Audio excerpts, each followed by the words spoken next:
ചേർത്തലയിലെ doctor ദമ്പതികളിൽ നിന്ന് 7.5 കോടി രൂപ ഓൺലൈനിലൂടെ തട്ടിയെടുത്ത കേസിൽ 2 പേർ അറസ്റ്റിൽ. തായ്വാൻ സ്വദേശികളായ 2 പേരെയാണ് പോലീസ് അറസ്റ്റ് ചെയ്തത്. കേസിൽ ഇതര സംസ്ഥാനക്കാർ ഉൾപ്പെടെ 5 പേർ നേരത്തെ അറസ്റ്റിലായിരുന്നു. ചേർത്തല സ്വദേശികളായ ഡോക്ടർ ദമ്പതികളിൽ നിന്നും 7.5 കോടിയിലധികം രൂപ തട്ടിയെടുത്തത് കഴിഞ്ഞ ജൂണിലാണ്. അന്ന് നടന്ന തട്ടിപ്പിൽ ആ മാസം തന്നെ പോലീസ് കേസ് രജിസ്റ്റർ ചെയ്തിരുന്നു.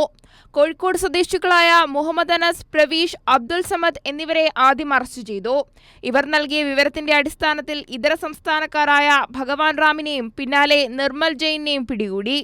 ചൈന കേന്ദ്രീകരിച്ചാണ് തട്ടിപ്പെന്ന് ഇവരെ ചോദ്യം ചെയ്തതിൽ നിന്നും വ്യക്തമായിരുന്നു. എന്നാൽ സാങ്കേതികവും നിയമപരവുമായ ചില കാരണങ്ങളാൽ കേരള പോലീസിന് പ്രതികളിലേക്ക് നേരിട്ടെത്താനായിരുന്നില്ല. ഇതിനിടെയാണ് ചൈനീസ് പൗരന്മാരായ Wayne Chung Wan, Shane Wayne Ho എന്നിവരെ ഗുജറാത്ത് അഹമ്മദാബാദ് പോലീസ് അറസ്റ്റ് ചെയ്തത്.